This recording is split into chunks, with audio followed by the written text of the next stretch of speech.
All right, awesome. Good afternoon. The April 7th, 2026 meeting of the Seattle City Council will come to order. It is 2:04 p.m. I'm Joy Hollingsworth, your beautiful council president. Will the clerk please call the roll? Councilmember Rivera. Councilmember Strauss. Here.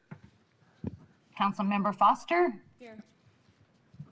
Councilmember Juarez. Here. Councilmember Lynn. Here. Councilmember Rink. Present. Council President Hollingsworth. Here.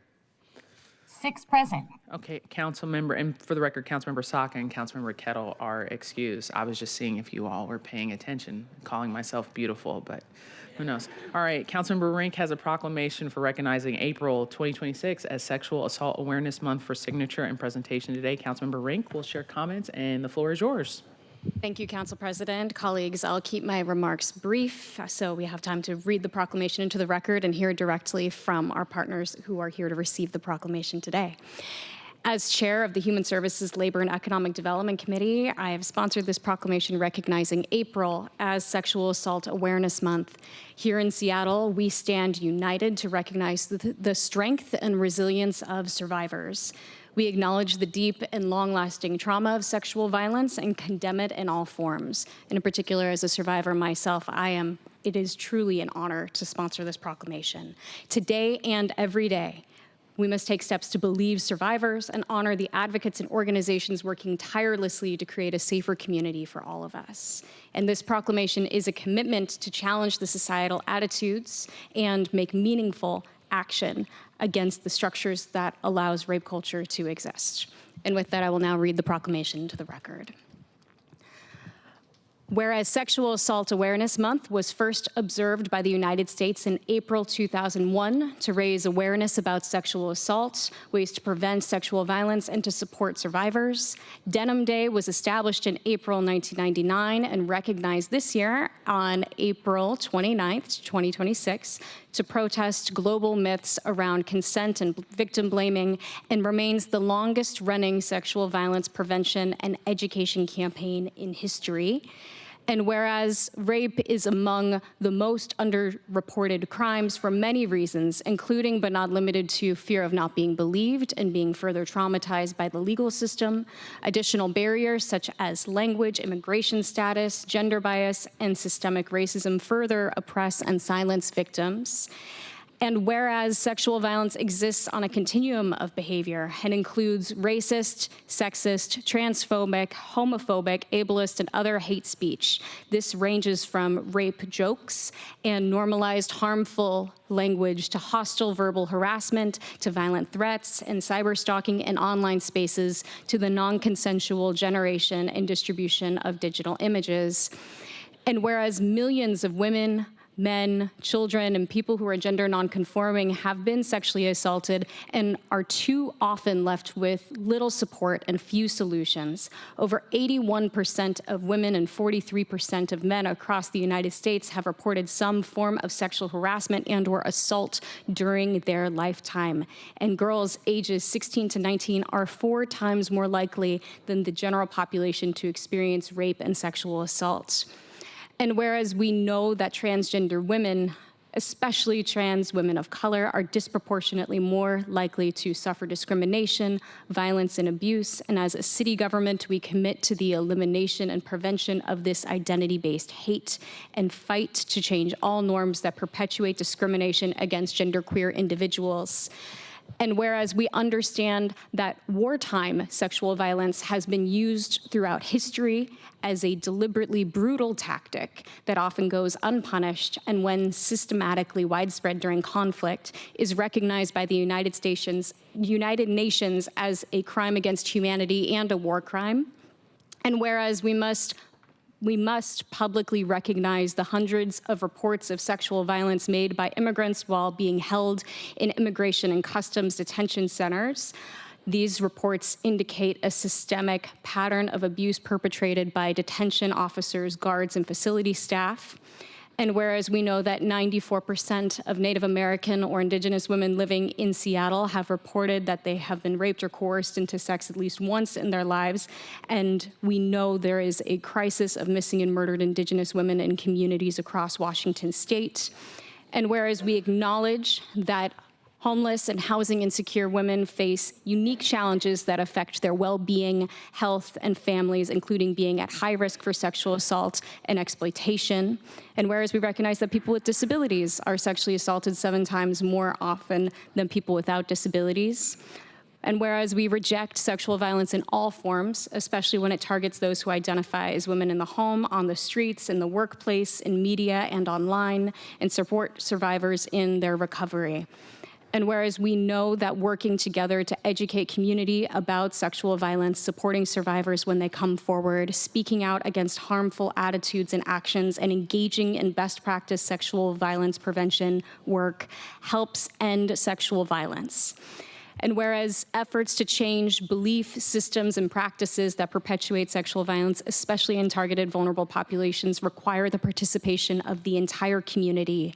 And whereas Seattle must work to become a place where sexual assault is treated as a preventable public health issue, where social perceptions and behaviors around sexual violence are changed, where survivors can access an array of services that are culturally appropriate and relevant to their needs, and ultimately where sexual violence decreases in frequency. And whereas the City of Seattle invests in a comprehensive network of trauma-informed social services and a specialized response to sexual assault that addresses the needs of survivors by providing a 24-hour response system, crisis intervention, information and referrals, the Seek Then Speak program, and general medical and legal advocacy.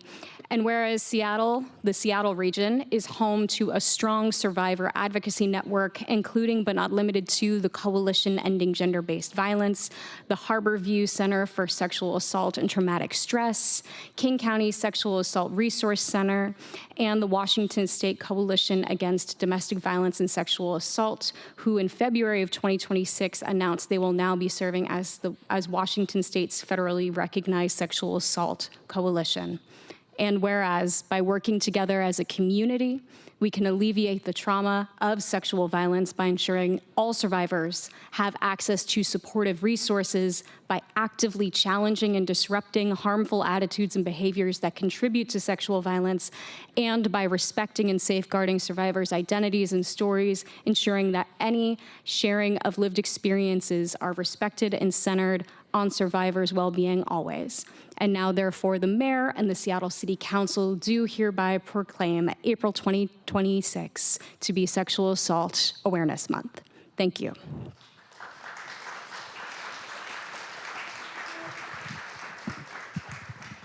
Thank you, Councilmember Rink. Are there any further comments from the council members before we call the roll for signatures? Councilmember Juarez. Thank you. I would like to stand for this, if I may, Council President. Absolutely. Thank you. First of all, I want to thank Councilmember Rink for bringing this forward. Every year, a council member brings this forward to talk about sexual assault. The reason why I want to stand and address the room is that I'm hoping that all of you, I know many of you listen to NPR and KOW, just finished a 7-part episode called Adults in the Room regarding Garfield High School. And I say this because one of our former council members and our principal there at Garfield, Cheryl Chow, was one of the few people to stand up for students that were subjected to sexual assault, to grooming, and it continued. And it continues today. This KUOW expose of 2 folks who went to high school at Garfield, one who is now a reporter, and I cannot think of her name for the life of me, is Zelda Rafferty. Yes, thank you. So you were around, this is about the time you graduated from high school. I think it's so profound that in April of 2026, that we are still grappling with, even post Me Too. Without going into my own experience as an older woman now we have the language and the words to grasp what grooming is. We have the language where we can go beyond what is just inappropriate. Now we have laws and rules in place to say you are a mandatory reporter, that you have to do that. And it still persists. So I'm hoping those of you who haven't had an opportunity to listen to KOW called Adults in the Room, 7 episodes, that you get a chance to do that. Proclamations are important, resolutions are important, but the most important thing is education. and that we continue to protect our children. And I've said this before, and I'll say it many times, you can always judge a society about how they treat their women and their girls. And this is a truism throughout the world and throughout time. And so thank you, Council President. Thank you, Councilmember Juarez. Are there, yeah. Thank you, Councilmember Juarez. Are there any other council members have any comments before I ask the clerk to call the roll on signatures? Councilmember Rivera, absolutely. Thank you, Council President, and thank you, Councilmember Ring, for bringing the proclamation this year forward, and Councilmember Juarez for your comments.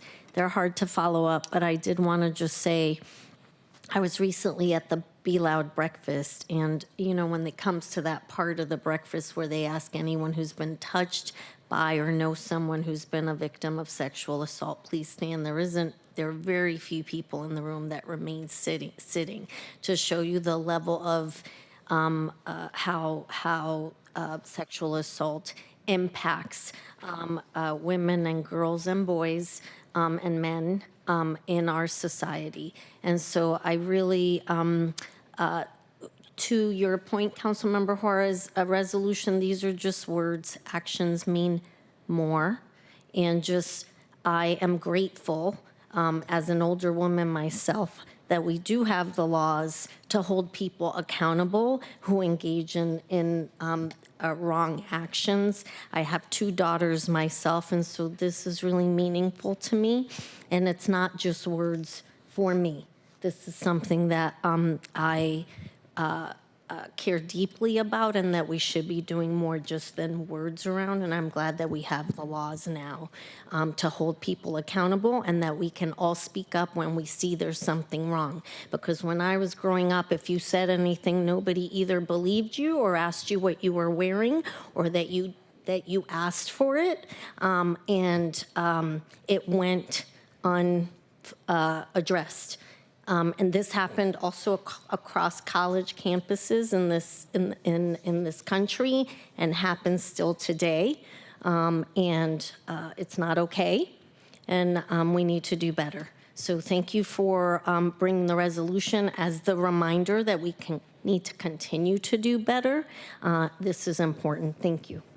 Thank you, Councilmember Rivera. Thank you, Councilmember Rivera, and thank you, Councilmember Juarez, for those words. And let the record reflect, I did not acknowledge Councilmember Rivera attendance. She is here. Are there any more colleagues that would like discussion? Okay, awesome. We're going to go ahead. Can the clerk please call the roll on who would like their signature affixed to the proclamation? Councilmember Rivera. Aye. Councilmember Strauss. Aye. Councilmember Foster. Yes. Councilmember Juarez. Aye. Councilmember Lynn. Yes. Councilmember Rink. Yes. Council President Hollingsworth. Yes. 7 signatures will be affixed. Awesome. Thank you also to, again, Councilmember Rink for your due diligence and hard work. And thank you for your staff for organizing all the speakers today who will call. Are there any other comments before we're going to go ahead and suspend the rules? If there's no objection, we will suspend the rules to allow Councilmember Rink to present the proclamation to our guests and to allow the guests to provide comment. Hearing no objection, the rules are suspended to allow Councilmember Rink to present the proclamation and allow the guests to address the council. I will call up the guests all in the order of speaking, and we would invite you all to the mic right here in the middle to give some words. So, and then we'll do a group photo. So the first person, we have Emily Rose Barr, Whit Nakamura, and Amanda DeFisher from the Seattle Women's Commission. Next, we have, I'm going to mess, Shell Gary from Human Service Department. Welcome, Shell. We also have Kate Garvey from the King County Sexual Assault Resource Center. We also have, is it Deidra? Say it again. Deidra. I butchered your name. I apologize. I'll correct it for the record. Boydlin from Washington State Coalition Against Domestic Violence and Sexual Assault. And then we have help me with this. Amarithia, I got you. Amarithia Torres from the Coalition Ending Gender-Based Violence. Welcome. Thank you all for being here. That's the order of speakers. So we have Emily, Witt, and Amanda first. Welcome. Thank you so much, Chair Hollingsworth. Good afternoon, council members. My name is Emily Rose Barr, and I am a co-chair of the Seattle Women's Commission, and I reside in District 2. Thank you for this proclamation recognizing April as Sexual Assault Awareness Month. We are honored to accept this proclamation on behalf of survivors across the city and in recognition of the advocates, service providers, and community partners who work every day to advance safety, dignity, and healing. As a commission that is dedicated to gender equity, we know that sexual violence is not only a personal trauma, but a systemic issue that requires community-wide commitment, thoughtful policy, and survivor-centered responses. This month is a reminder that sexual violence is not inevitable, but preventable. We are grateful for the Council's leadership and partnership, and we appreciate your continued commitment to making Seattle a city where all people can live, work, and thrive free from violence. Thank you for standing with survivors and for helping ensure that awareness leads to meaningful action. Thank you.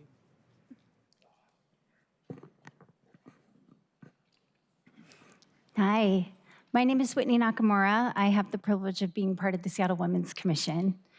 We are a diverse and passionate group who volunteer as commissioners because we care deeply about our communities and we love our city. And we know you do too. Thank you, Council, for your commitment to making Seattle a safe and welcoming place for everyone. Thank you for recognizing April as Sexual Assault Awareness Month. Addressing issues of safety and well-being is a priority for the Commission. Our focus areas and work plans are largely a continuation of what community was elevating over 50 years ago when the Seattle Women's Commission was formed. This has included advocating for the development of a women's shelter for survivors of domestic violence in the 70s, a history of strong collaboration with HSD and the Mayor's Office on Domestic Violence and Sexual Assault to respond to community concerns and to uplift community solutions, and a variety of educational campaigns, public events, and community partnerships to promote awareness and prevention of gender-based violence. And this topic continues to be a focus for our Commission because this crisis remains pervasive and urgent, as demonstrated by the statistics in today's proclamation. The impacts of gender-based violence are felt in every district, in every neighborhood, and in every community of our city. The Seattle Women's Commission is intimately familiar with this reality. Our friends are survivors of gender-based violence. Our colleagues are survivors of gender-based violence. The folks we support in our paid and unpaid roles are survivors of gender-based violence. And we, past and current members of the Seattle Women's Commission, are survivors of gender-based violence. Sexual Assault Awareness Month compels us to honor the courage of survivors and to believe them, to be candid about the conditions our communities are experiencing, and to recognize and trust the critical work of community organizations in this space. It reminds us to recommit to building a city where everyone can experience safety, dignity, and justice. We must all champion these solutions because healing is possible and sexual violence is preventable. We all have a role in building the safer, anti-racist future that we need and deserve. Thank you to the organizations, coalitions, and programs, including many here today, who promote culturally relevant support, healing, and hope in our region. And thank you to the city for investing in these critical efforts. We need to continue resourcing this work. We need to increase the funding and support for this work. Thank you. Thank you. I'm going old school with paper and elder right ahead. millennial here. You're all good. Hello, council members. Thank you for having us. My name is Amanda D. Fisher. My pronouns are she, her, and I'm a member of, resident of District 1. I also serve as co-chair of the Gender-Based Violence Subcommittee at the Seattle Women's Commission. On this 25th anniversary of Sexual Assault Awareness Month, we confront a difficult truth, that sexual violence remains pervasive across socioeconomic and cultural backgrounds in Seattle. Community feedback indicates that far too often survivors are asked to navigate systems that are not designated around their dignity, safety, or cultural needs. In addition to this proclamation, we are asking you to take a concrete step forward in strengthening confidentiality and survivor safety in City Council processes, specifically to ensure that materials submitted for public meetings do not exploit survivors for shock value or unintentionally expose or endanger experiencers of sexual assault, domestic violence, human trafficking, or stalking. Sensitive information published without clear safeguards or consent put survivors at risk of identification, re-traumatization, harassment, or worse. While we may be here presenting and representing women, that risk can silence the voices we need to hear most, regardless of their gender identity. So today, in recognition of Sexual Assault Awareness Month, our call to action is simple. Amend City Council meeting rules and procedures to ensure confidentiality and survivor safety in public presentations. We are asking for clear photo and video redaction standards for those submitting presentation materials, as well as trauma-informed participation options for those who would like to share their own stories. This will uphold transparency for public meetings while protecting survivor identities. If Seattle is to become a place where sexual assault is treated as a public health issue, we urge you to adopt these protections and lead with intention by ensuring that no survivor has to choose between being heard and being safe, because awareness alone is not enough. Safety must be built into our systems and reflected in our processes, and survivors must be able to engage without fear. We appreciate your shared commitment to this issue and welcome continued conversation about this and other recommendations that the Seattle Women's Commission has to offer. We look forward to working alongside you, along with the other council members who couldn't make it today, in effort to be champions for those who have experienced sexual violence, which include those you know, those you love, and those you represent. Thank you. Awesome. Thank you. Thank you, Emily. Thank you, Whit. Thank you, Amanda. Next, we have Shell from Human Services Department. And we're also joined by Representative Brianna Thomas from our beautiful 34th Legislative District. And we have Hannah from Human Services Department. Welcome. Thank you. Good afternoon, council members. My name is Shell Gary. I use she, her pronouns, and I'm with the Seattle Human Services Department, Safe and Thriving Communities Division. As a grants and contracts supervisor with the Mayor's Office on Domestic Violence and Sexual Assault, it's a unit within STC, sorry. I, along with our team here, have the honor of working with over 30 community-based organizations. HSD funds these organizations as a safety net for survivors of gender-based violence to increase access to services that are trauma-informed and culturally relevant. Sexual violence affects everyone regardless of age, gender, race, and other backgrounds. Survivors often face barriers to reporting or to seeking help, including fear, stigma, and lack of trust in systems, such as the impact of current federal policies, as well as the continued oppression that has made it harder for survivors to seek safety. We appreciate the council's support this year to address these impacts for survivors who work with survivors every day and who work with the most vulnerable. Thank you for your partnership in addressing gender-based violence in our city, and together we can take action to end sexual violence. Thank you. Thank you. Next, we have Kate Garvey from King County Sexual Assault Resource Center, followed by Dearia. They did, okay? And I apologize. There is no D in my document on the end. I just want you. I'm sorry. I apologize. You'll correct me when you come.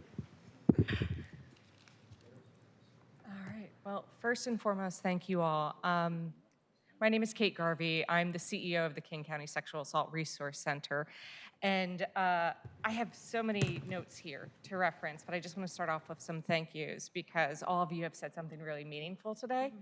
We go to these throughout the month in all of King County, and we hear wonderful things from so many of our council representatives across the county. And today was especially meaningful to hear how special this proclamation and how thoughtful it was. And I just want to say thank you, Councilmember Rink, because you hit so many personalized notes in there. Thank you. Yeah. And Councilmember Juarez, what you said today was really impactful, and it's probably more so than what I could say in here about being part of the community and paying attention to what's happening around you and talking about those that came before us that did the good work. And And I highly recommend listening to that podcast as well, Adults in the Room. Yes. And finally, thank you, Councilmember Rivera, for talking about the KSARC Be Loud breakfast and that moment where we ask everybody to stand up if they themselves or they know someone else who is a survivor. And it is an incredibly powerful moment. To the other survivors in the room, I just want to say, we see you, we're here for you, and you're not alone. And I think you've heard today that sexual assault is incredibly common. It's far more common than people realize. Half of women and 1/3 of all men will experience sexual assault in their lifetime. King County Sexual Assault Resource Center supports about 5,000 individuals each year and their families. Nearly half of those that we serve are children and teens. And we know that young people among us are the most vulnerable to sexual violence and often the least likely to be believed, as we spoke about in the Adults in the Room podcast. Sexual violence persists in silence. It thrives when we look away, when we assume it doesn't affect people we know or communities that we're a part of. We treat awareness as a moment instead of a responsibility. And while this issue can feel overwhelming and creating change doesn't require doing everything, we can do things that are small, everyday choices. It might look like speaking up when we hear someone that is victim blaming, or not laughing at a joke that makes light of sexual violence. It can be having an honest, age-appropriate conversation with young people about consent and healthy relationships. It can be simple, and it can be powerful. Just like believing someone when they share their story and then helping them connect to support. An easy place to start, of course, is by sharing our resources. You can share KSARC's 24-hour resource line, 1-888-99-VOICE, so that anyone who needs help knows where to turn. We often say we can't change what we don't talk about. Seattle, thank you for your commitment to KSARC, especially this last budget season, and to survivors in Seattle as a whole. Your leadership and partnership and your willingness to be loud about sexual assault is making a difference. And together we can create a community where survivors are supported, believed, and where prevention is truly possible. Thank you. Thank you.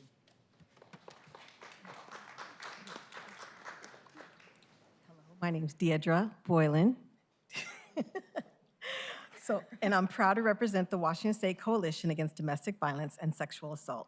This year marks our first as the officially designated Sexual Assault Coalition of Washington State, and we hold that responsibility with deep honor and pride as we support community sexual assault programs across the state. April 2026 also marks the 25th anniversary of Sexual Assault Awareness Month, but this movement did not begin 25 years ago. It is rooted in decades of organizing dating back to the civil rights era of the 1940s and 50s, when movements of social change and equality began to take shape. At a time when conversations about sexual and domestic violence were often silenced, activists pushed forward anyway, challenging systems that ignored harm and denied justice. We must acknowledge that this work was and continues to be led by Black women and women of color, whose leadership, courage, and advocacy laid the foundation for movement we carry forward today. And today, we are reminded that this work is far from over. Recent disclosures, including Dolores Huerta, sharing her truth alongside the continued reckoning with the harms revealed in the Jeffrey Epstein case, underscore the urgency of this moment. Survivors continue to come forward, often at great personal cost, asking to be heard, believed, and supported. It is more important than ever that we stand with survivors of sexual assault and with the programs that support them every day. Sexual violence impacts every community, and behind every statistic is a person, a survivor, who deserves to be believed, supported, and met with care. Community-based programs across Washington State provide that care every day, offering crisis support, advocacy, and pathways to healing. This month is not only about awareness, it's about action. It's about investing in services and support for survivors. To the advocates, survivors, and community members here today, we thank you. Your voices, your work, and your commitment are what move us forward. We are stronger together. Thank you. Awesome. Thank you so much. Okay. Good afternoon, members of the council. My name is Amaranthia Torres, and I'm the co-executive director of the Coalition Ending Gender-Based Violence. So much beautiful things have been said by all my colleagues and partners in the work. I'm going to try to just add a little something to the conversation. We're just so proud to be here with everyone in acknowledging April as Sexual Assault Awareness Month. In the book Truth and Repair, renowned trauma expert Judith Herman states, "Survivors want the truth to be recognized and the crime to be denounced by those in their communities who matter to them. But this means that survivors must actually matter to their wider communities." Our work as a coalition is to care for, connect with, and mobilize over 35 local programs who are all working to build communities where survivors and their experiences actually matter in our society. Advocates bear witness to the impacts of rape, abuse, and violence that people often look away from or pretend doesn't exist. As we watch the national news, we're all bearing witness, as Deidre mentioned, to survivors powerfully disclosing abuse and exposing decades of cover-ups. Here locally, we've seen disclosures of misconduct and sexual harassment at several city departments, and local gender-based violence programs struggle to keep up with the need for services amidst increasing budget cuts and federal funding uncertainty. There is much work to be done to fully realize our collective vision of equitable relationships and an end to gender-based violence.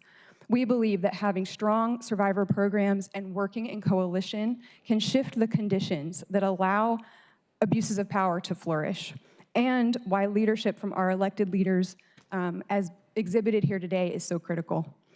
Naming the current and historical violence of sexual assault and who is most likely to experience its harms, as this proclamation does, is a meaningful way to show that survivors and their experiences matter.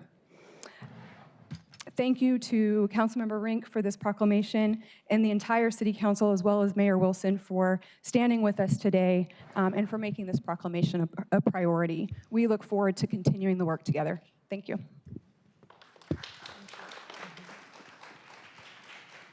Representative Thomas, did you have something to say? They covered it. Okay, awesome. Awesome. Thank you so much for all the people who came today. I believe now we're going to do a group photo. We've done this a couple times before. So colleagues, if you would come to the center, and then the folks that spoke, we're going to take a group photo with the council members on the proclamation, and we're going to have everyone come up to the stage. And don't worry, we can fit everyone. So come on up. I believe up here, and I'm going to push this chair over here.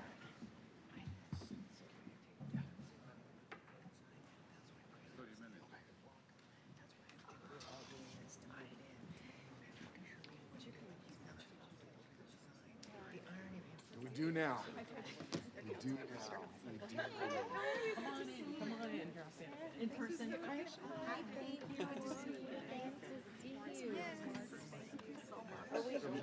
That way, which way are we going? Okay. Now we're, All right. official. This is so official. Oh my goodness, we're lucky. There's a lot of people here.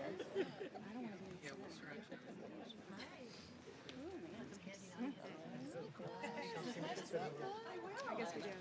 I think we might have to. Look at the photographer. I think we're gonna need to squeeze some more. Do we want layers? Holding a certificate.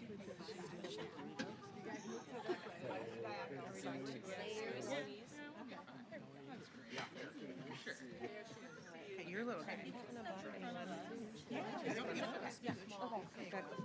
We're short people. We'll do like the vertically up. Don't do it. Don't do it. We'll just pop our heads in between. There we go. That's okay. They can see me. Come on. If you can't see the camera, that means the camera can't see you. Everyone good? Yeah. 3, 2, 1. Take a couple more. Get some. My turn. 1, 2, 3. Beautiful smiles. Thank you. Thank you. Thank you. Thank you. Thank you so much. Thank you. You got my number, right? Get it from Ron. Yeah, great. I tried to get you special permission. But my heart is there. I know. No, I feel you there. Well, I'll see you next time. Twice in 2 days. Yeah, you're good. You're good. We're gonna do Thank you for all your work. Yeah. awesome. Thank you all so much. Thank you, thank you, thank you. Thank you to the crowd for your patience as we presented the proclamation to our group photo. Thank you, Councilmember Rink, for organizing that, and your staff. I don't see your staff here, but always do a great job. I know it's a lot of logistics organizing everyone, so thank you all. Colleagues, at this time, we're now going to open the hybrid public comment period. Public comments should be limited to items on today's agenda, the introduction referral calendar, or the council's work program within the purview of this council. The council cannot accept comments on quasi-judicial items or campaign-related matters. Clerk, how many speakers do we have signed up today? We have 4 remote and 24 in person. So we hit the magic number. We're right under 30, so that's 28 speakers. If there are fewer than 30, then each speaker gets 2 minutes. If it's 30 to 60, then it's 1 minute per speaker. And if there are more than 60, there's 1 minute or less. We have 28, so every speaker will get 2 minutes. Clerk, will you please read over the instructions? Speakers will be called in the order in which they are registered. Speakers will hear a chime when 10 seconds are left of their time. Speakers' mics will be muted if they do not end their comments within the allotted time to allow us to call on the next speaker. We'll now begin with our in-person speakers. Awesome. I'm going to call up the first 5 speakers. So we have Mr. Zimmerman, we have Andrea, we have Nicole, we have Steve, and we have Ken. Each speaker will get 2 minutes. After Ken, then we have Terry, we have John, we have Diana, we have Minister Hurd, and then we have last name Mendonga? I can't, when we get to that name, I'll try to say it. Apologize. So you can use either or. Is there 2 minutes? Okay, awesome. Mr. Zimmerman. Thank you. Hi, my name is Alex Zimmerman. I live here 40 years. I'm president of Stand Up America. I'm 15-time candidate for election. They prosecute me 7 times, all cases dismissed, and I have 7,000 days of trespass. 7,000 days of trespass. Nobody in America have 7,000 days of trespass from this Nazi, Gestapo, fascist bastard. Yeah, it's exact. So last month, chair, black woman, give me trespass for 1 month. Pause time. Mr. Zimmerman, you constantly attack my race all the time. That's not accepted here, okay? You can judge me by the content of my character, policies, but not my race. Time can continue. That is your warning. I don't mention your name. I have opinion about what is you did because it's 9 doing this together. It's very important. It's not personal you. You only did this. But this 9 is you all responsible and you're absolutely identical. It's a problem. So I want to only explain to you, so you people, not your personal, don't know what has happened with Martin Luther King. In my question to you, you know Martin Luther King killed? Why he killed? Because he have different opinion. These have different view and different opinion. I'm Alex Zimmerman for 30 plus years, come here, and I have different opinion and different view. And you give me 22 trespasses, only from Seattle, for 5 years. So my question right now, where is different between Martin Luther King and Alex Zimmerman? It's not different. It's not surprise me. So one is a black and another is Jew. It's exactly what has happened in America for last 40 years. In Seattle is #1 fascist city in America, and I talk about this for 30 plus years. Viva Trump, viva New American Revolution. Stand up, slave and happy cow. We need to bring America back like we have before. Thank you very much. Next, and just a reminder to the general public, you are not allowed to attack council members based on their race, based on their gender, based on their sexuality, based on their religion. Okay, so just to clarify that, we just won't be tolerated. So next we have Andrea, followed by Nicole Grant, followed by Steve, followed by Kim. Welcome. Hi, everyone. Andrea Ornelas, Labor's Local 242, and I'm here representing laborers across the region. I want to talk about why supporting a bond for the Seattle Center is so important, not just for the city, but for our members and who rely on really good union jobs. So the Seattle Center is one of the most important places in our city. It's where people come together for festivals, concerts, sporting events, etc. But the facilities are old. A lot of maintenance has been put off for a very long time. Waiting to fix these buildings doesn't make it cheaper, it only makes it more expensive, and construction costs and interest rates are unpredictable. So it's actually going to save us money if we do this now. Investing in the Seattle Center isn't just about buildings, it's about the people.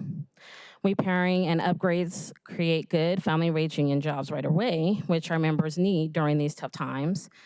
And the construction means steady work for the members in the city while also boosting the local economy.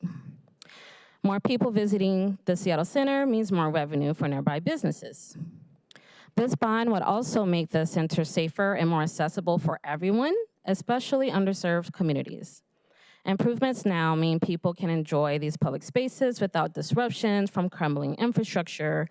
So, as I said, if we wait, we risk losing public support and momentum. Right now, the people are paying attention. We can act while the need is urgent and visible. Supporting the bond is smart, responsible, and timely. It protects public assets, supports union families, and keeps Seattle Center a vibrant hub for our city. We urge you to act now and put this on the November ballot so construction can start sooner, union jobs can be created, and the Seattle Center can continue serving our community for generations. Thank you. Thank you. Next, we have Nicole Grant, followed by Steve, Ken, Terry, John, Diana. Welcome. Thank you, Council President. My name is Nicole Grant, and I represent the International Brotherhood of Electrical Workers, Local 46, where I'm an electrician. I want to boost what my union sister, Andrea, was saying. It's a good time to be in Seattle right now. We won the Super Bowl. We're about to host the World Cup. We will, God willing, be having the Seattle Supersonics returning to the Seattle Center in the near future. And it's a great time to invest in ourselves. And you know, these investments are a heavy lift because we're the ones that pay for them. But it's never going to be a bad idea to make the Seattle Center good. It's the setting of our childhoods for the kids in this city. It's a place that where everybody is welcome. And, you know, selfishly, I have to say that in my union, we've had a lot of people out of work. You know, it's not been easy out there in the economy, and there's 1,000 electricians without jobs right now. So if the investment in something that lifts our city up can also be an investment in workers who need jobs right now, that's a double win for us. And that's why our union's coming to you, asking for your leadership on a bond to redo the Seattle Center, make it ready for climate resilience and cut down on greenhouse gas emissions. And it's the same reason why we're going to be back tomorrow morning advocating for the amendments to the library levy. It's because we're asking for you to invest in us as workers. Thanks. Awesome. Thank you, Nicole. Next, we have Steve, followed by Ken, Terry, John, Diana, Jimmy. This is my Vanna. He's got a sign to hold. Good afternoon, Council. My name is Steve Kinhold. I'm a retired math teacher, and now I happily volunteer with Trash Walking to improve our neighborhood, city basics, better. While picking up trash, we have observed the decay of public health and safety related to open-air drug use and crime. We've documented the impact on our neighborhood to raise awareness and affect change. You have a copy of our document. This map shows the affected area between the light rail stations.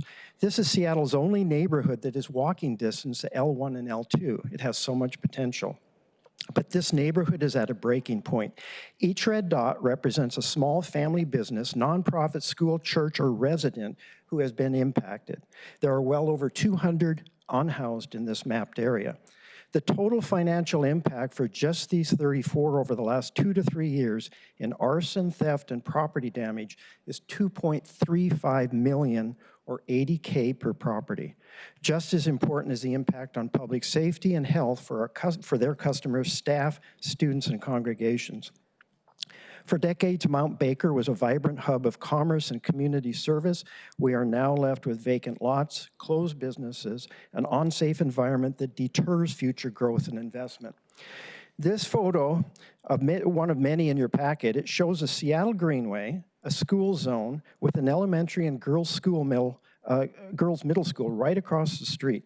Note the visually impaired person with their guide dog walking to the lighthouse for the blind, forced to navigate an active drug deal, a woman buying from the dealer inside this tent. This is not city basics better. This is a health and safety crisis that needs a COVID-level response. Please authorize action to take drug dealers off our streets and get treatment for those they prey upon. Act to restore health and safety to our neighborhood. Thank you. Thank you, Ken. Or Steve, excuse me. It's Steve. We have Ken, followed by Terry. Thank you. Good afternoon. My name is Ken Timmons. I've lived in Mount Baker since 1992. About a month ago, I was walking along 25th Avenue South between Rainier Avenue South and South College. Steve and I walk pretty much every day in the neighborhood for exercise or to pick up trash. This area has been used for drug dealing and drug uses for a very long time. On this day, I passed a gentleman in a black trench coat and a black hat. I said good morning, and he said good morning back. As I approached one of the RVs that are always parked there, I see a hand come out of the window. By this time, a line of people had formed outside the window. The first person in line was a little old lady, thin as a rail. I see her put something into the hand withdraws from the RV and then reappears with something. The little old lady takes the something from the hand and she is just thrilled. She smiles and goes skipping away. I turn around to walk away and the gentleman in the black coat is right behind me. He asked me, who are you, and what are you doing here? I replied, well, who are you, and what are you doing here? With that, he says, you are here to harass the homeless people. I said, no, I'm just walking through. With that, he repeated his claim and said, you better get the F out of here. He then approached me closer, repeated his threat, and raised his fist to my face. With that, I backed away and I told Steve, we're not safe here, we've got to get out of here. We left the area and we called the police. There is something wrong in the city of Seattle if a resident can't walk down their neighborhood street without getting threatened by a thug trying to protect a drug deal. The thug acted as if he was protecting the homeless people. In reality, he was actually taking advantage of the drug addicts. The poor little lady and many others are being preyed upon. It is not humane and it is not ethical to leave them on the streets. They need treatment and the drug dealers need to be arrested. Arresting known drug dealers takes way too long. This process needs to be expedited. Mount Baker residents, businesses, churches, and schools are trying our best to deal with the situation, but we can only do so much. We need your help. I know you want to help. We need action, not just words. You can do better. Thank you. Thank you, Ken. Next, we have Terry, followed by John. Welcome, Terry. Good to see you. Hi, I'm Terry McGibbon. I've lived in Mount Baker for 50 years. I never thought in my retirement I'd be picking up trash to keep myself out of trouble, but I am. It's been a good way for me to connect with the businesses in our area, meet other neighbors and stuff. So, and I want to give back a little bit to a neighborhood that I love. I helped raise 2 daughters that went to Garfield, so I have a real love for like the Rainier Valley and Mount Baker. I wanted to thank some people, Councilman Lynn, these people and their staffs. We've been the squeaky wheel and they're definitely been helping us out. Christine Henderson, who isn't here but worked for Council Member Solomon, she's the one that really got us organized and got this thing going. We have over 100 people in our Mount Baker trash group now, which is crazy. Jenny Frankel, talk about superstar, man. Her in Adopt a Street, amazing, you know, and she's helped us a lot, big time. Tracy Kramer and Find It, Fix It. I mean, I'm all about Find It, Fix It, you know. I'm the king of Find It, Fix It. Andrea Suarez and, you know, We Heart Seattle doing amazing work and stuff. I can't do what she's doing. I'm just, you know, doing what I can, but they're really doing the heavy lifting. And Flora Temple with the Mount Baker Alliance, you know, and her staff, all these people and their staffs have been great to work with and stuff. And I'm going to keep my thoughts on the positive side, and it's just good to see things improve in our neighborhood day by day. Thank you, Terry. Next, we have John, followed by Diana and Minister Hurd. Hi, my name is John Deeney. I own Deeney Construction. My company has been part of the Rainier Valley for nearly 90 years across 4 generations. We're one of the last long-standing family-run businesses still operating in this community. Businesses like ours help build the valley, literally and figuratively, but today I have to ask for how much longer. We're deeply concerned. The condition of the Mount Baker and North Rainier Valley neighborhoods has declined in ways that are unsafe for residents, workers, and people living on the streets. We see open drug use, individuals passed out or worse near roadways, people wandering into active traffic and construction zones. Drug users regularly congregate in large numbers in our driveway, which is an active thoroughfare all day long for vehicles. I want to be very clear, this is dangerous for them. These are people at real risk of being seriously injured or killed simply because of where they are and the condition they're in. And it also puts my employees in an impossible position. I want them to feel safe when they come to work, and right now they do not. It's not a hypothetical risk. It's something we are all actively trying to prevent every day. We've already seen what happens when conditions are allowed to deteriorate.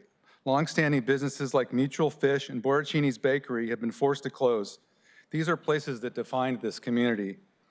We do not want to be next. Allowing people to remain in these dangerous conditions is not compassion, it's neglect. We need real intervention, treatment, outreach, and accountability. Immediate response when people are in or near roadways and active work zones. We have called 911 multiple times with either no response at all or so late it doesn't do anything. Constant enforcement of basic public safety laws that are already on the books. Because right now what's happening isn't working for anyone. Not for the people on the streets, not for workers, not for the businesses that have invested generations into this community. We all see where this is heading. The question is whether the city will act before a preventable tragedy forces the issue. Thank you. Thank you, John. Next, we have Diana, followed by Jimmy, and then is it Kaji-10? Yeah, Kaji-10. Kaji-10, okay, thank you. So Diana, Jimmy, Kaji-10. Hi, my name is Diana. Thank you for being here. Thanks for listening to us. I am here representing a business that's been in the Rainier Valley since 1959. I myself have worked for them for 40 years. I started in '86. I moved into the Central District in 34 years ago, not 1934. So I've seen a lot of stuff happen. When I first started working and living in the area, I couldn't get applicants to come to apply for a job because we were off of Rainier Avenue. People wouldn't walk in my neighborhood because of crime and drug dealing. So over about 20 years, I saw a lot of improvements, and it was really a great place to live. And it's still a great place, except that it's declining again. I'd like to back up everything that has been said already. I don't want to repeat everything, but 2015 was when homelessness was a state of emergency. It's 2026. If you do the math, that's 11 years. A state of emergency, that's crazy. And also, like everybody else has said, it's, you know, like I do walk around a lot, I do walk to work, but our employees get worried. We had somebody die down the block, a homeless person. People shouldn't have to witness that. People shouldn't have to experience it. People should not be dying in public. I would like to see people get the help they need. Again, as of backing up what everyone else has said about the the unsafe conditions that we're living and working in. I'd like to invite anybody here who's listening in the community council or to the city council to come to Davis Door. We'll walk down to Buda Brada, have lunch. I'll buy dinner. We'll walk around. You guys can witness what we are living with encampments and drug dealing and drug use on the streets, and see the businesses that have been there and trying to survive and stay in business and keep employing people and paying taxes. Just like I live in the area, I want to keep walking around. I want to keep paying my taxes and live in a beautiful city, but I don't want to see it decline. So I would like to see some action taken to save our area. Thank you so much for your time. Thank you, Diana. Next, we have Minister Hurd, followed by KG10, and then the next speakers, and you can use either mic as well. We have Laura, Michael, Jeff Rogers, Matt, Garrick, Jason, Nathan Wall, Scott, and Jack. You all are the next group up. Minister Good Hurd. afternoon. I'm Jimmy Hurd, minister of the Holgate Street Church of Christ in Central Seattle. We've served the Seattle community for over 50 years. We provide weekly hot meals for those who are homeless and those who otherwise need them. We've been doing that for many, many, many years. However, we continue to have an ongoing problem with a recurring homeless encampment. It's gone now, but it's going to come back.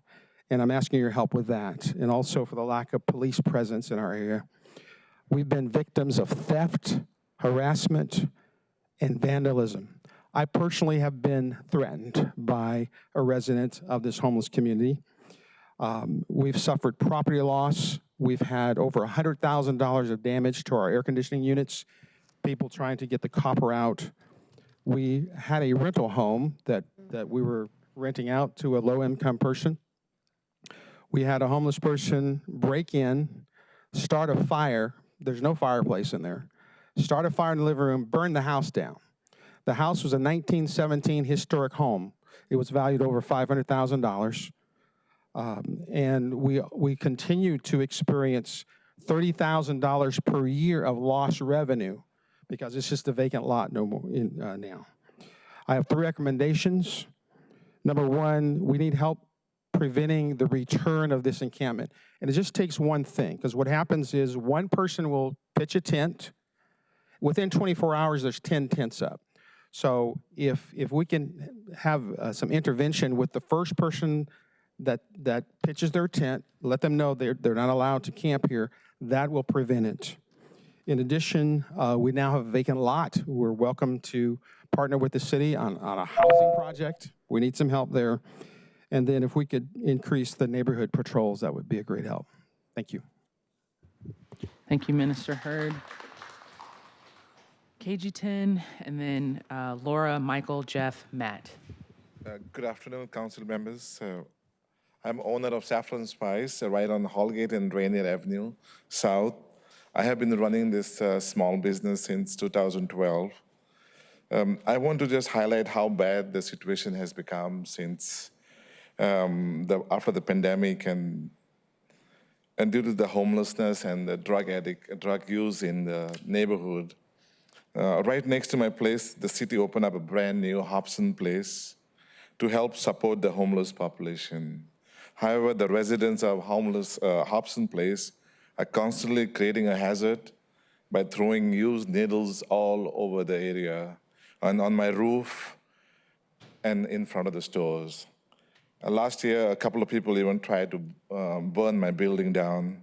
In spite of these people being on security footage, nothing has been done.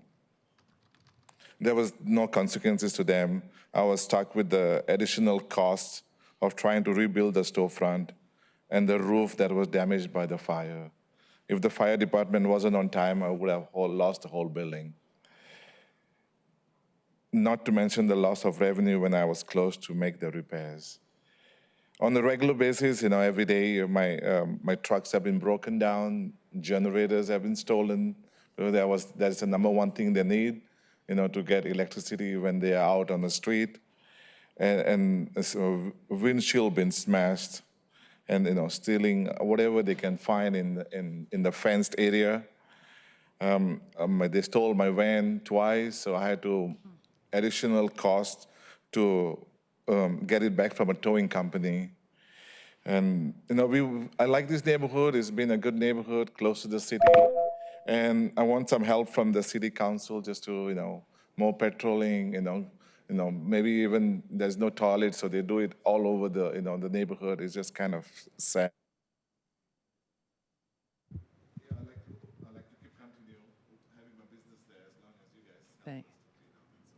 Thank you. Thank you so much. Next, we have Laura, followed by Michael, Jeff, Matt, Garrick, Jason, Nathan Wall. Good afternoon. My name is Dr. Laura Monahan. I'm the owner of Atlantic Veterinary Hospital, which has been serving North Beacon Hill and Rainier Valley since the 1950s. I am not here to debate homelessness. I'm here to describe the unchecked lawlessness looks like outside my building and to hold this council accountable. For nearly 4 years, we've endured a near constant encampment outside our door. Staff were subjected to lewd comments and intimidation. Young female employees and students from the middle school just up the street have been followed.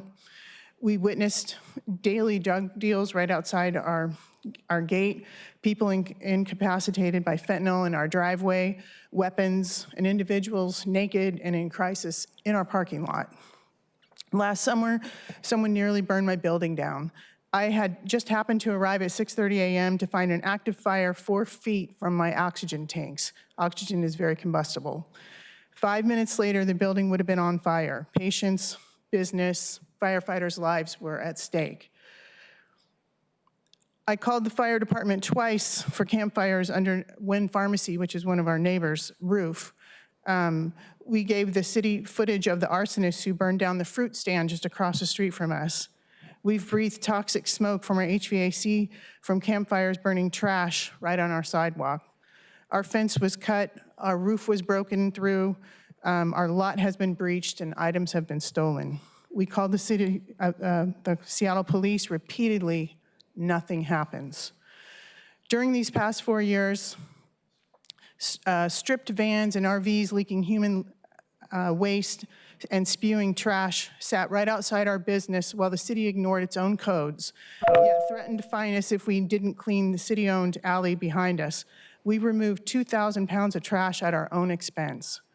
This inaction has cost us clients, revenue, staff, and safety.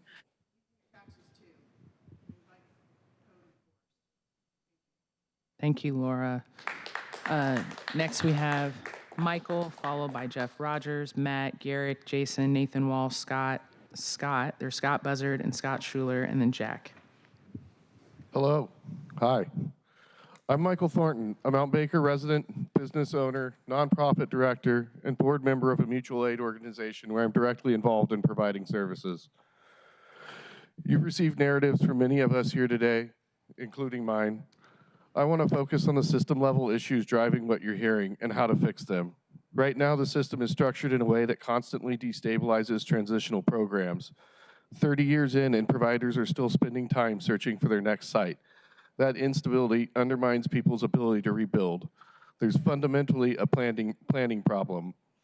We should have a rolling pipeline of sites at least a year in advance. Without that, we're continuing repeated conflicts between neighbors, providers, and agencies. There's space. Seattle's 83.9 square miles, over 40,000 football fields. The issue isn't land, it's how we're structuring access to it. From a permitting and a code standpoint, there are ways to make sites more viable. A few practical changes: lower the site sizes so more locations qualify. Allowed shared hygiene and food infrastructure so providers can operate more efficiently.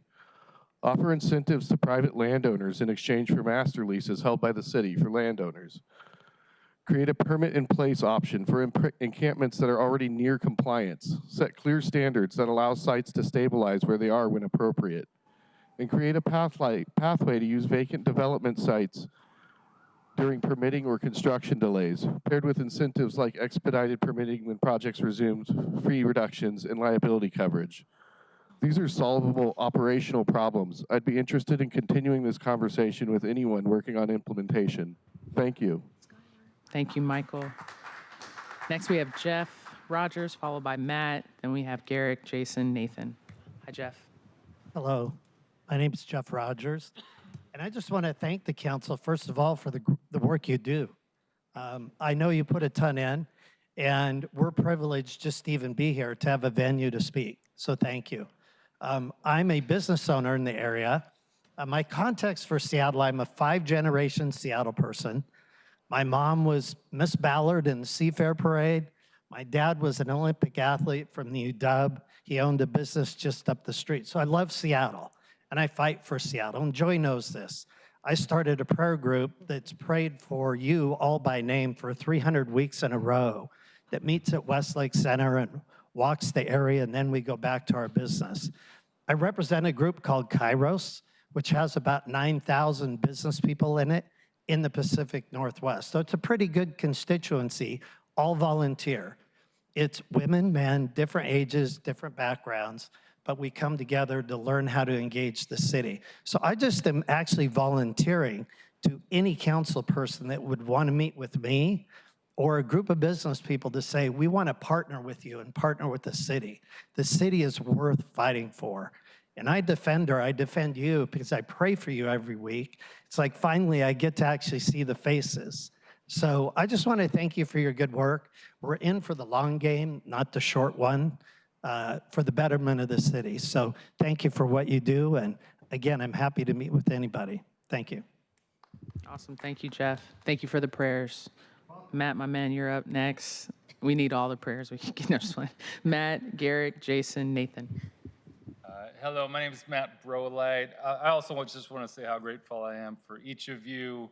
I represent an organization that's come together over the last few years called Together for Seattle.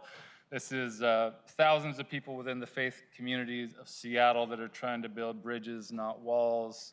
And really, so I come here as a bridge builder and also just to raise awareness of some of the beautiful things happening in the city. I want you to know that each month, each week, in each of your districts, there's pastors, ministry leaders coming together that aren't into the toxic national ideological drama, but want to do good for Seattle. They love this city, they love Jesus, they really love Seattle. They want to serve this city. So every month, around homelessness, around human trafficking, around how to support our immigrant neighbors. I really appreciated the awareness of sexual violence. We have churches that care deeply about these issues. They want to serve this city. So just like Jeff said, I want to make myself available. If you want to build bridges to these leaders coming together in your districts, I want to be available to you and just appreciate everything you're doing. So thank you. Thank you, Matt. Thank you, Matt. Next we have Garrick, followed by Jason, Nathan Wall, Scott, and Jack. Good afternoon. My name's Garrick Pang, and I was born in Seattle almost 62 years ago, and this is my first time to a Seattle City Council meeting. I'm so grateful to be here. And as my two friends just shared, we are so grateful for each one of you. I'm a part of that group that comes down to Westlake every Thursday and prays for each one of you by name. And we value and appreciate the hard work that you're doing and the challenging job that you have before you. I'm also, like Jeff, from a long line of Seattleites. My parents moved here in the early 1940s. I didn't know this, but my mom was also a Seafair princess. She was Miss Chinatown. She graduated from Garfield in 1952. And Cheryl Chow was a good friend of our family as well. So thank you for bringing up the dear woman that she was. And also I want to thank the council for your proclamation against sexual violence. We've had close friends and family members affected directly by this issue. And I think it's so important that we continue to raise awareness and just bring these things to light. I've been a lifelong Seattle sports fan myself. I remember as a little kid climbing under the covers with my radio, listening to the Sonics games. But I'm excited about the World Cup being here. I'm a lifelong soccer player as well. And there's a group that's gathered together. We go by victoryseattle.org. And it's a coalition of people coming together, uniting the faith community, building bridges between diverse neighbors, having watch parties, working with different nonprofits, fighting human trafficking, And so we're excited for the cup, and we're excited for what will come with that. Thank you so much. Thank you, Garrick. Next, we have Jason, followed by Nathan, and then Scott. Oh, I hate it when it does that. Good afternoon, council members. My name is Jason Hewitt. I'm a lifelong resident of King County. Spent most of my career working in Seattle, and I'm a proud member and serve as a leader with UA Local 32 plumbers, pipe fitters, and HVAC service technicians. I'm here today to urge you to act now on infrastructure needs by investing in the Seattle Center.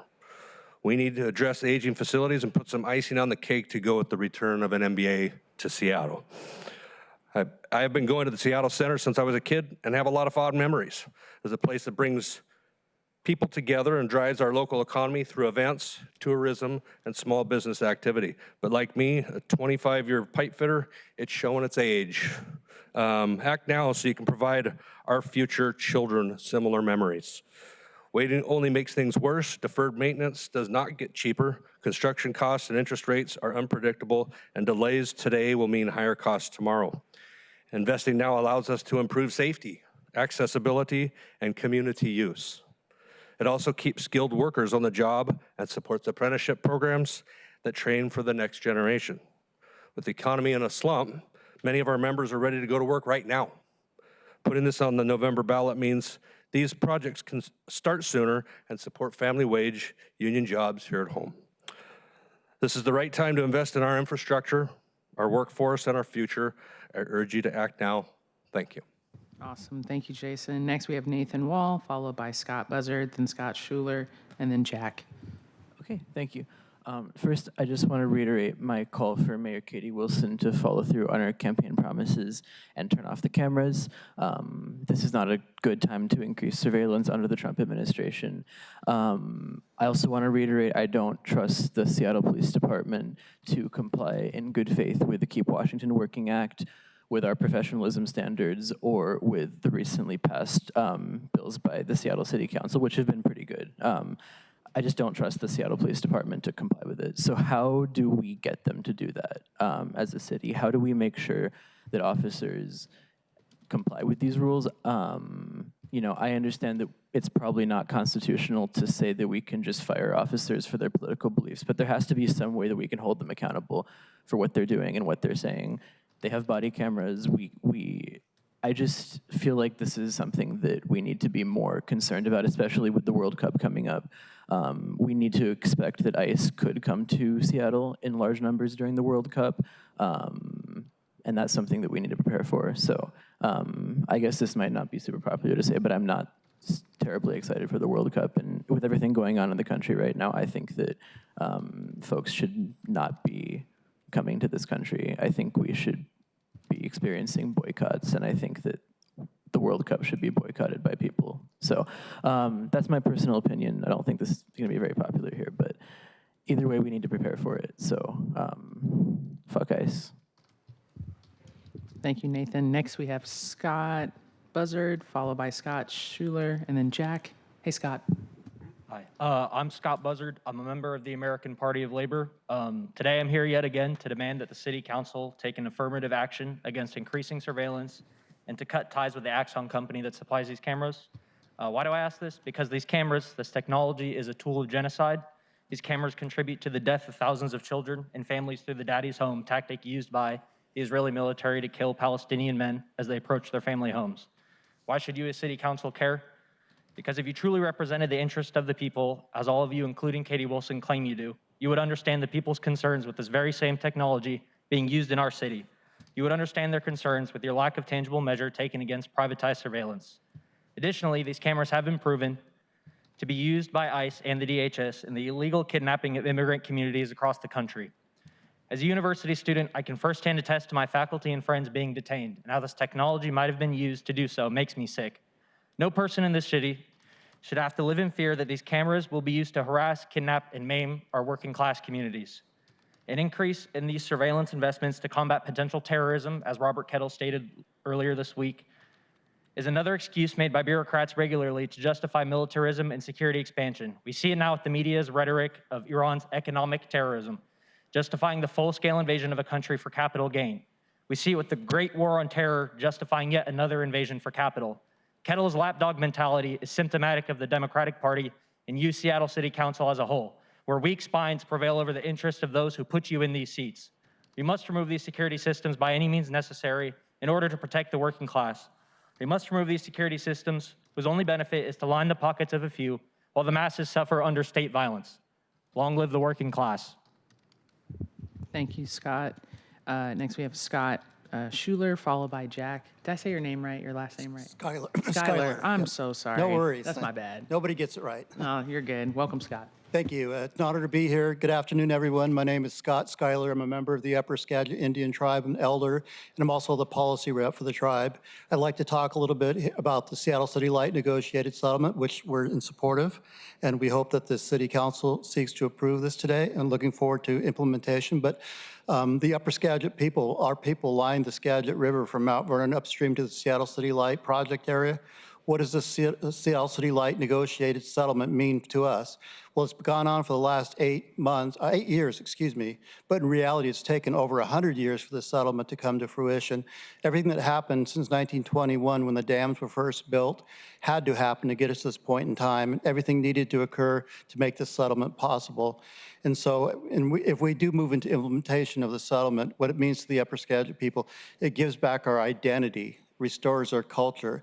It's about restorative justice to us, and so we're looking forward to full implementation as quickly as possible and addressing these long-term harms. It also acknowledges that what the dams were built is the Valley of the Spirits to us. It acknowledged our history and culture in this area. But more importantly, the best part of this settlement from the Upper Skagit standpoint, we can come home for the first time in well over 100 years. So thank you. We look forward to your support. Awesome. Thank you so much. We have Mr. Jack. Yeah. Welcome.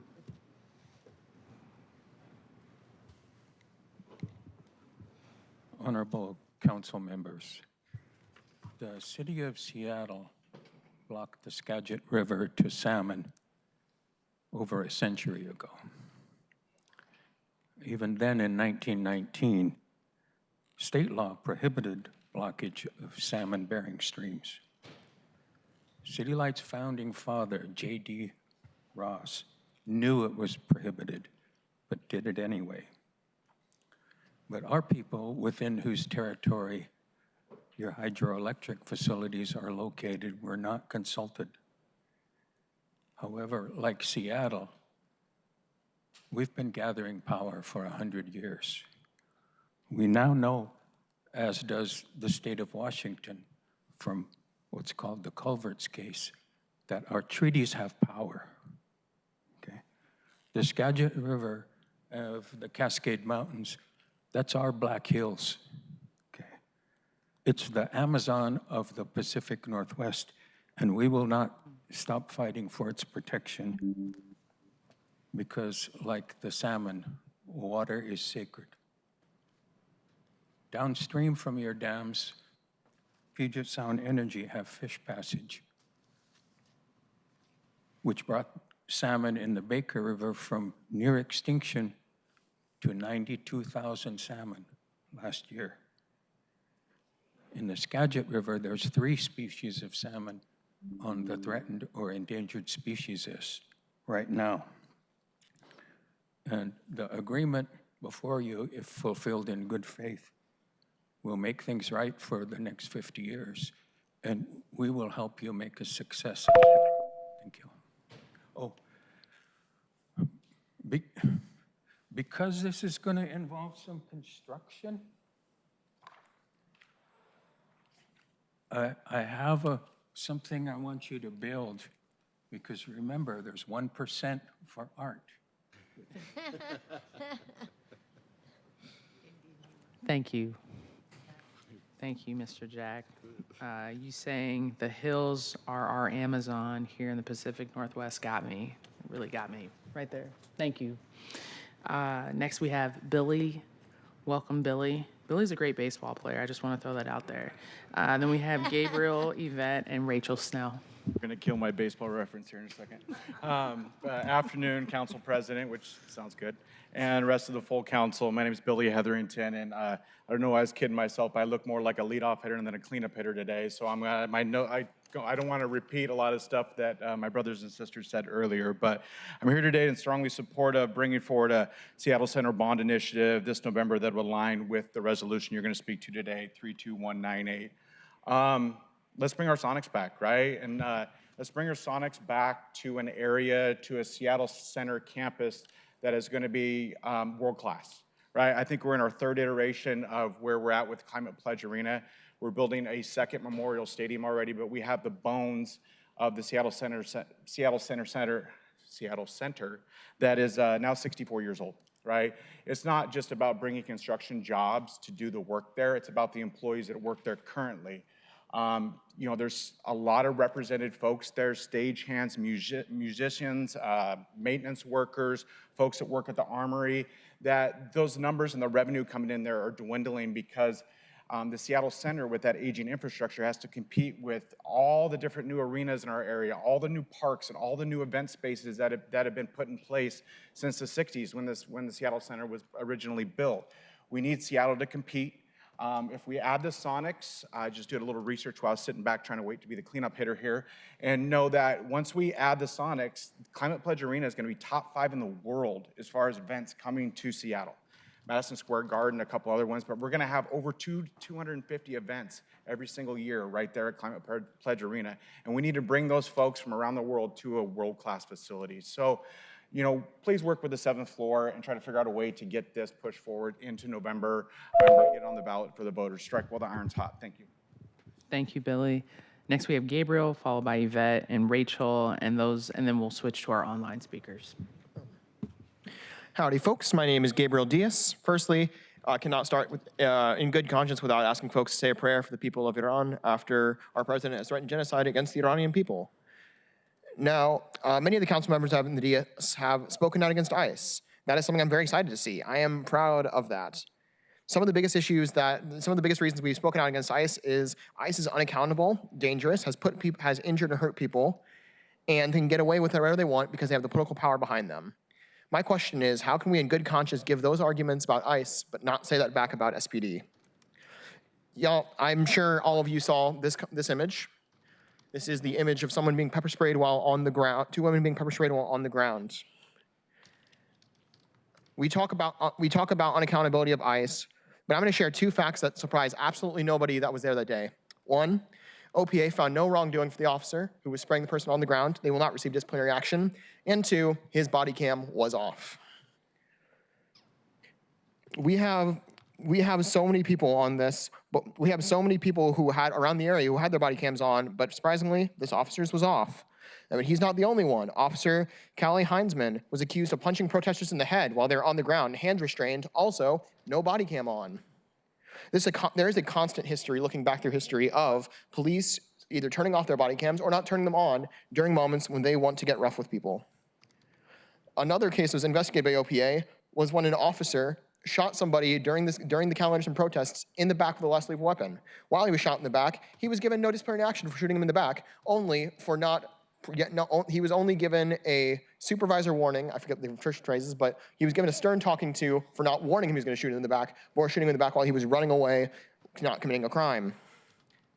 Many people with lasting medical issues, including myself, who has now become disabled due to a traumatic brain injury caused by SPD on that day, leaving me with such constant amnesia that I have had to leave my job, and I don't know if I'm going to work again. We need to fully reform OPA and independently investigate that. Fire Brian Moyo, Larry Long, Matthew Dinner, Callie Heinzman, and Caleb Howard, and abolish SPD. Thank you, Gabriel. Next, we have Miss Yvette, followed by Rachel Snell. Welcome, Miss Yvette, and then if you are online, we are coming to you next. Thank you. Good afternoon, council members. Good afternoon. I pledge allegiance to the flag of the United States of America and to the republic for which it stands, one nation under God, indivisible, with liberty and justice for all. I also want to give a shout out to the Rainier Beach High School state champions. They were at the King County Metropolitan meeting. It was pretty cool. I also wanted to point out that Mayor Wilson has an ambitious goal to build 500 shelter units by June 1st. And as we know, many of those who flee dangerous situations end up in homeless encampments while awaiting shelter space, and far too often with young children in tow. One viable alternative is to building tiny homes is tub sheds. They come in a variety of styles and they're visually appealing, plus they're cost effective. The ones I saw at Lowe's were priced from $2,400 to $5,000. And that would potentially could make the schedule of building 500 shelter units by May 1st. And then I also want them, because the Mount Baker community showed up in force today, I'm wondering if they're considered community sentinels as far as patrolling the community as sort of a deterrent for all the drama going on there. And other than that, I'm good to go. Thank you very much. Thank you, Miss Yvette. In Buddhism, orange is enlightenment and the highest form of spirituality, and that fits you. You're welcome. Miss Rachel, you are next. Well, good afternoon, Councilmember, Council President Hollingsworth, and members of the Seattle City Council. I was not going to give public comment today, but I came in just to watch, but I heard that you were giving a proclamation for sexual assault, and I want to thank you for that. I have been a victim of sexual assault, and I know that how isolating it is to come out with it, as I'm doing it now for the first time, like for the public. And so us as victims of sexual assault know how isolating it is to come out and talk about it, because we're afraid we're not going to be believed. We're not going to be validated. We're going to be shamed. Oh, I was wearing too many heels. My stilettos were too high. I asked for it. Or I was just too vulnerable. I didn't fight up for myself. But I know that that's not the truth. And I couldn't be more grateful for this day. And as an elected state delegate, and us as Seattleites, as elected officials, as community leaders, as organizers, as coalition builders, as elected officials, and as overall just human beings on this earth, we've come a long way when it comes to sexual assault. But with the newly passed millionaire's wealth tax, we need to be taking advantage of that funding and use it to make sure that we're using that towards building more funds for victims like myself and others. And we are in this all together, and so I really am grateful for this day. So thank you. Awesome. Thank you, Rachel, and thank you for your courage and your vulnerability today during that public comment. So thank you for that. We're going to go ahead and transition online, and we're going to go with Rose first. Please press *6, followed by David Haynes, Charlotte, and then Joe. *6 to unmute yourself, Rose.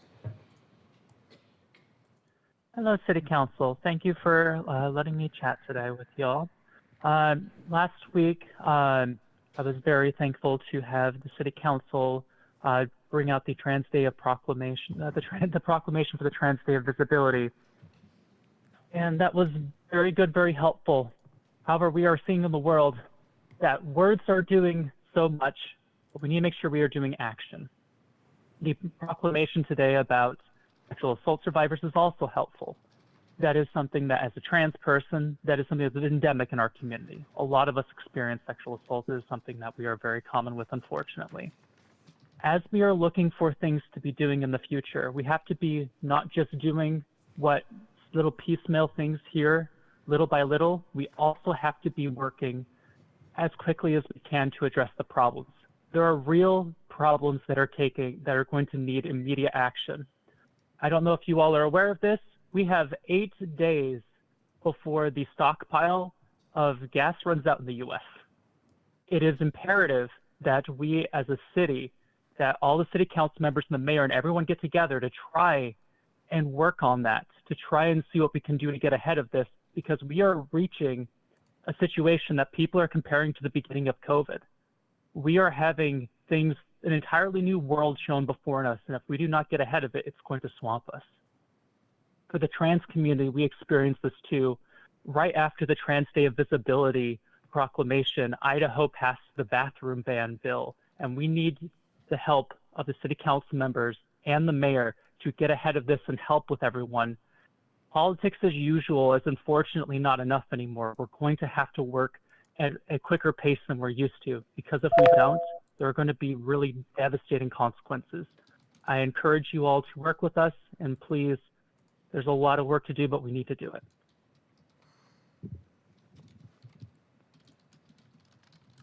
Thank you.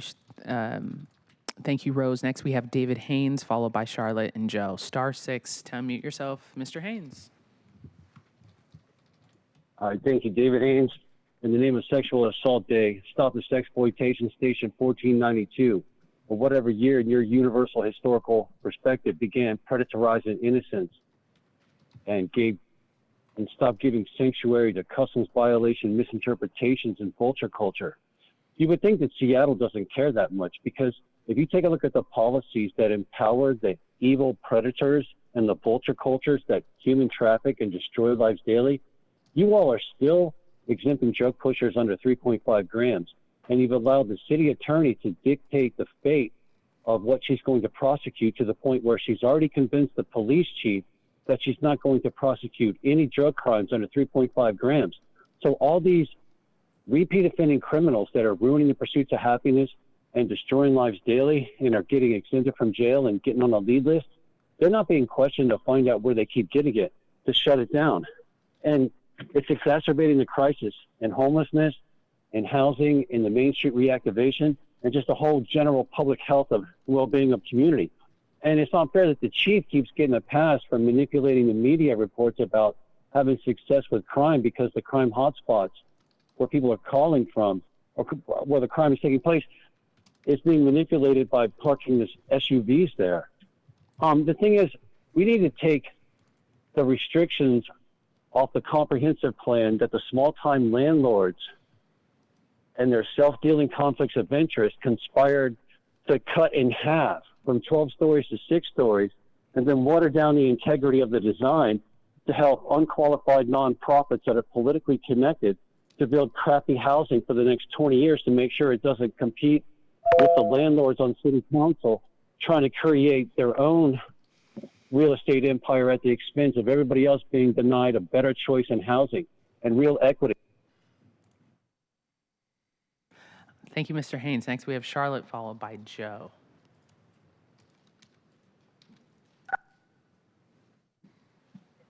Thank you, Madam President, members of the council. My name is Charlotte Philippe. I live in D3 and I worship in D4. I'm asking you today to adopt amendments to the proposed library levy, particularly amendments by Councilmember Rink, Councilmember Strauss, and Councilmember Lynn. With particular respect to Councilmember Rink and Councilmember Strauss's amendments, I'm disabled, my husband is disabled, he's a wheelchair user, and so we often rely on ebooks, and my husband would be unable to use a physical library without an elevator. My point is, everyone deserves access to our libraries, and by extension, the knowledge contained therein. These amendments will enable that. The amendment by Councilmember Foster as well, renovating the Central Library, is also essential, in my personal opinion.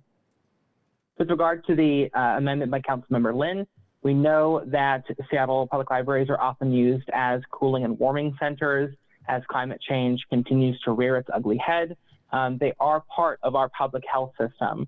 In 2025 alone, 15 people died in King County of hypothermia and exposure at least. These are preventable deaths that might have been solved by having open, staffed, and capable libraries. The people of Seattle deserve accessible, safe, and climate-controlled libraries. They deserve access to the knowledge therein. They deserve access Sunday to Sunday and outside of the traditional 9 to 5. Please amend the levy, send the levy to us, and let us finish the job. Thank you very much. Awesome. Thank you, Charlotte. Next, we have Joe. Please press *6.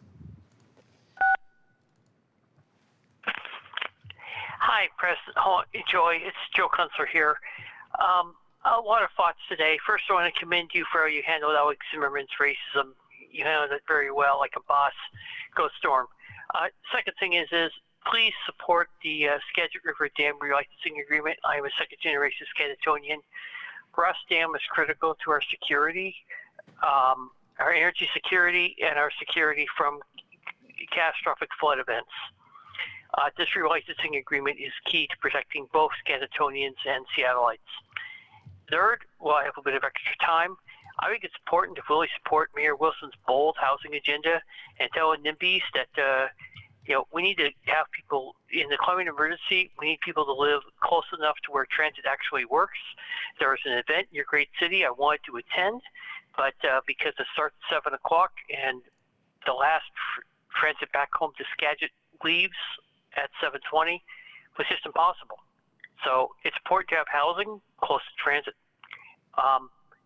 And I think that 3 points is enough for one day. I want to thank you for your awesome public service, and go Storm, go Hawks, go Sonics, and hopefully go Sun Transit as always. Thank you. Awesome. Thank you, Joe. And I don't believe there's any more public commenters unless anyone has signed up. So we have reached the end of our public comment and a list of registered speakers. So I want to, number one, thank everyone for coming down, taking time out of your day to join us and give us public comment. I know it was an array of different public commenters that we had today from different subjects, all within the council's purview. So just want to thank you all for that. And then also for being respectful. And this is a conversation that we always talk about, what are our council rules, but it's just like a human-to-human back and forth connection that I think we need to have more conversations where we have respect for each other, understanding where people are coming from, and we're here to work and serve you all every single day. And I see my colleagues working hard every day. You might not agree with some of their policies, but I know they're working hard, and we have a lot more in common than you all think. So thank you all for coming, and now we're going to transition into our council meeting. So if there's no objection, the introduction referral calendar will be adopted. Hearing no objection, the introduction referral calendar is adopted. If there's no objection, the agenda will be adopted. Hearing no objection, the agenda is adopted. We're going to now consider the proposed consent calendar. Items on the consent calendar include minutes of March 31st, 2026, Council Bill 121191, payment of the bills, and 5 appointments from the Land Use and Sustainability Committee. Are there any other items council members would like to remove from today's consent calendar? Hearing none, I move to adopt the consent calendar. Second. I got it even before I asked for it. That's great, because there was a pause last week. So thank you for that. Thank you. It's been moved and second to adopt the consent calendar. Will the clerk please call the roll? Councilmember Rivera. Aye. Councilmember Strauss. Aye. Councilmember Foster. Yes. Councilmember Juarez. Aye. Councilmember Lynn. Yes. Councilmember Rink. Yes. Council President Hollingsworth. Yes. 7 in favor, none opposed. Awesome. The consent calendar is adopted. Will the clerk please affix my signature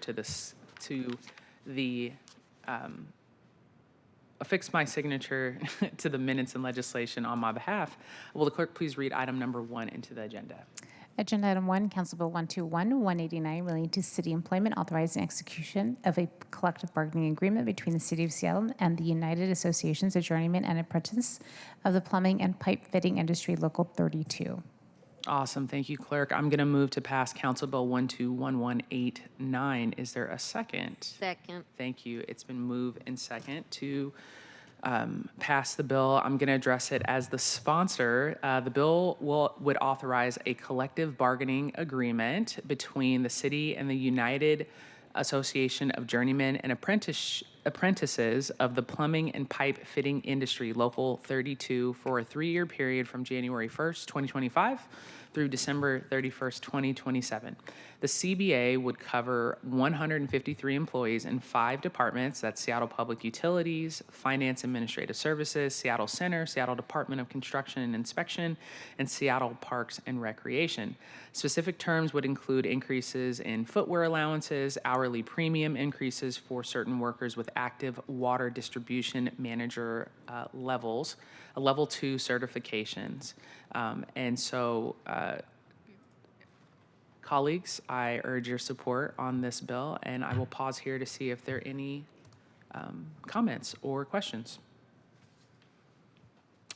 Awesome. Seeing none, will the clerk please call the roll on the passage of the bill? Councilmember Rivera. Aye. Councilmember Strauss. Aye. Councilmember Foster. Yes. Councilmember Juarez. Aye. Councilmember Lynn. Yes. Councilmember Rink. Yes. Council President Hollingsworth. Yes. 7 in favor, none opposed. Bill passes. Chair will sign it, and the clerk will please affix the signature to the legislation on my behalf. Will the clerk please read item number 2 into the record? Agenda item 2, resolution 32196, adopting the statements of legislative intent for the 2026 adopted budget and 2026 through 2031 adopted capital improvement program. I'm going to move to adopt resolution 32196. Is there a second? Second. It's been moved and second to adopt the resolution. Councilmember Strauss, as sponsor of the resolution, you are recognized.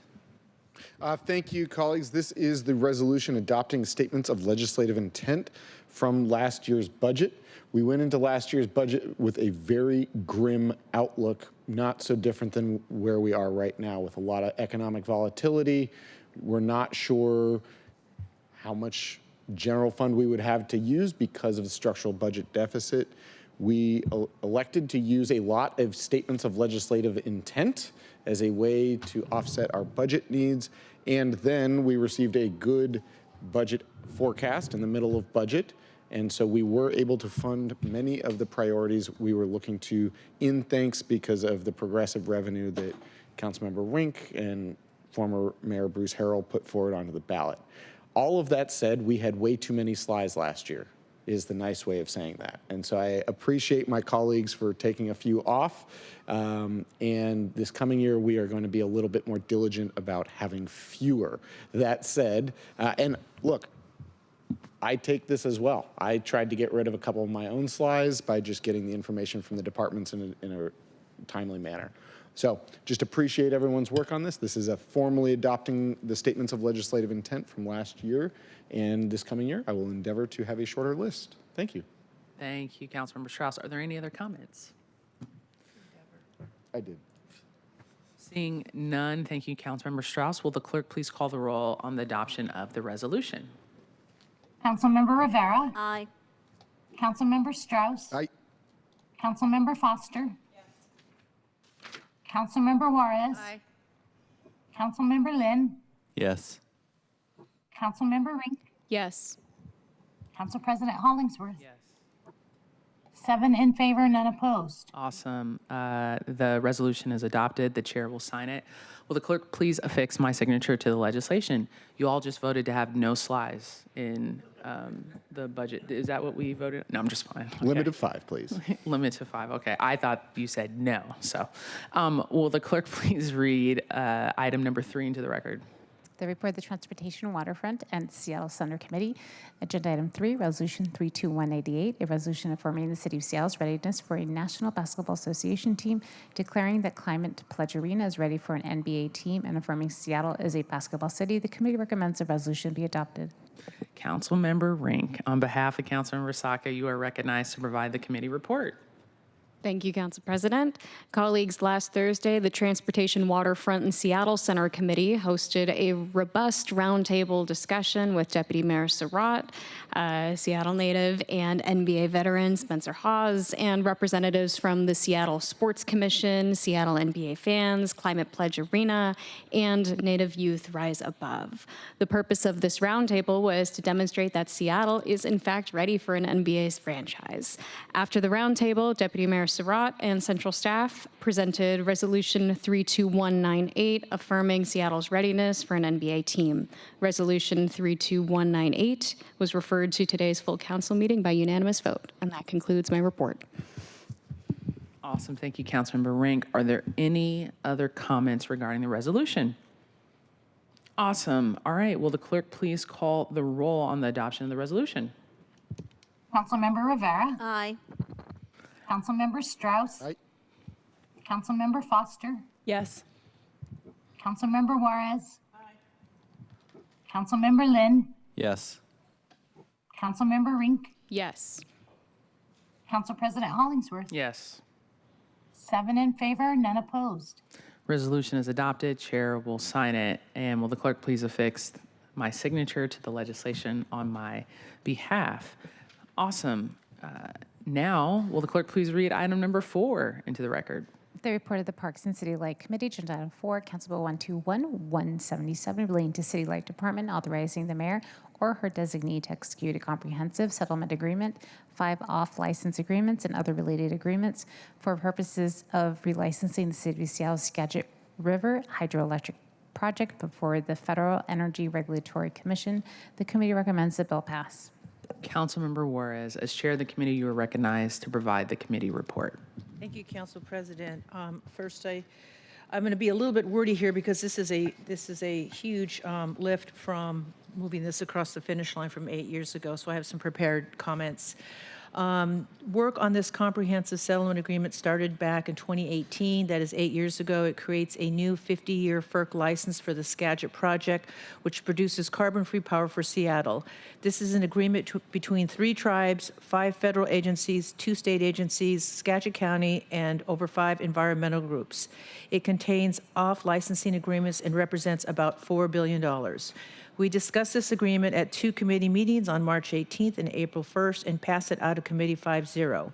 City Light gave 2 presentations going into depth on the contents of this agreement, the historical context of the licensing going back to 1927, and what happens during the FERC process, which starts after the city's Step 3 process of passing through committee, full council, and ultimately to the mayor's office, if indeed it passes today.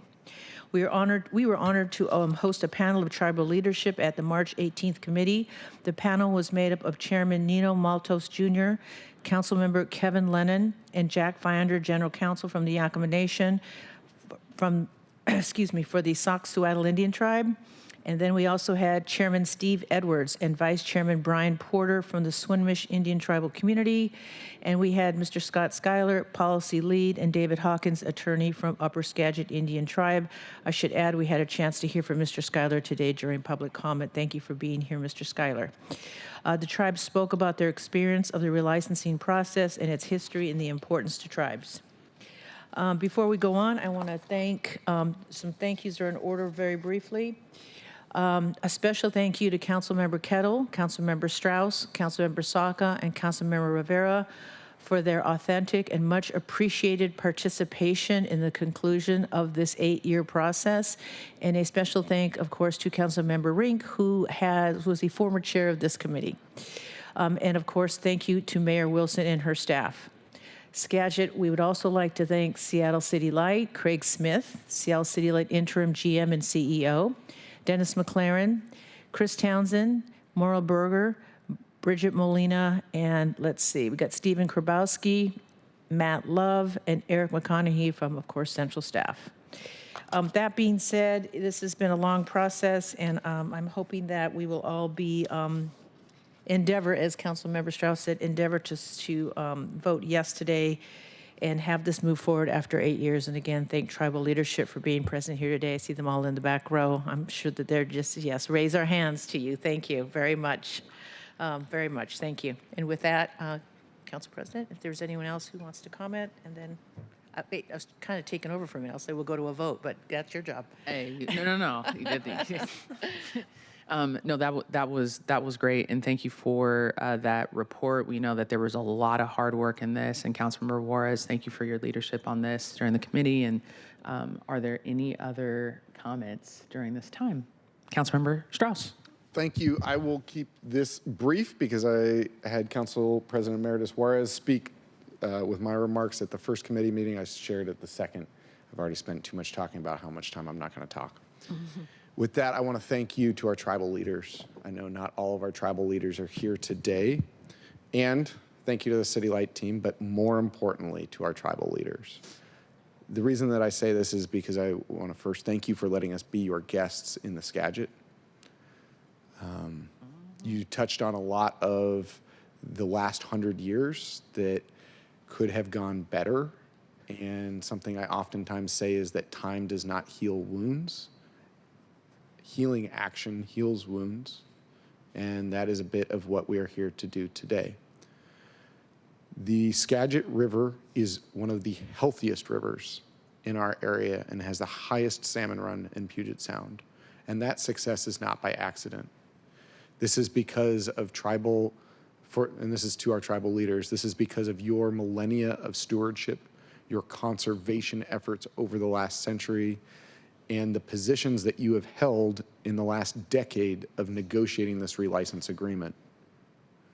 It is wonderful to have you sitting across the table from us and demanding the things that you know we need for our region. Me, my family, and our future generations are indebted to you for what you have accomplished in this agreement before us today. I say that because the last license agreement, for colleagues, the Ross Lake is so large, it goes from almost Skagit County, but Whatcom County, all the way to Canada. And in the last relicense, there was a conservation agreement that conserved as much land as Ross Lake occupies. And so it's hard to see it all in one place, but when you look at the lake on a map, you can see how much was accomplished in the last license. And this agreement goes even further. Your willingness to work with us in an off-license agreement and your commitment to hold us to account is what makes this moment incredibly special. It's what makes this agreement historic, and we will live better lives. Our future generations will be better off because of the work that you did in this agreement. And thank you, Chris, for getting us to the city being in agreement with them. I just really want to settle on that, though. Future generations are going to be better because of the positions that you've held over the last decade and how you have held us to account in this agreement. So from the bottom of my heart, thank you. Thank you, Councilmember Strauss. We have Councilmember Foster, followed by Councilmember Juarez. Closing. Absolutely. We'll come to Councilmember Juarez as a closing. So anyone who wants to speak before the closing, please raise your hand. Councilmember Foster. Thank you so much, Council President. And I'll be very brief with my remarks. I want to say thank you to the members of the committee for advancing this and moving this forward. I really appreciate your incredibly hard work there. So thank you, especially to Councilmember Juarez. And I also wanted to, really why I wanted to make a quick remark was I wanted to say thank you to the tribal leaders who are here. And to Mr. Schuyler, I wrote down what you said, we can come home for the first time in years. And I just wanted to thank you for showing up and testifying and sharing with us that landed on me. So I wanted to just speak my appreciation too. Thank you. Awesome. Thank you, Councilmember Foster. Is there any other council member that'd like to say something? Councilmember Juarez. The close is yours. Strike down the middle, just like you threw that ball. I did. That went over the plate. What the council president is referring to is the HBCU had a baseball tournament and we got to throw out the first pitch, and I just want to say I threw out the best one. I'm just going to put it there. So I just want to close this out, Council President, and just recognize again Scott Schuyler from Upper Skagit, because Scott's mother, Doreen Maloney, who I've known since a teenager, started these negotiations with Lorraine Numis and, Bob, I can't remember his first name, from SWIN. And those are the days, this is back in 1991, 92. And so I just want this council to be proud that they are part of a historical moment, that even though procedurally this has been in Seattle City Council with Seattle City Light, with 3 former GEMs and CEOs and 4 mayors, and for 8 years, and I've been a part of this. I'm really glad it's over, but hopefully it'll go up to the mayor's office, and from then it'll go to the Federal Energy Regulatory Commission, and then there'll be another public comment period. But I think that goes to the resilience of our people, like your mother, Doreen, and other folks that have walked on, how important these river systems are to us.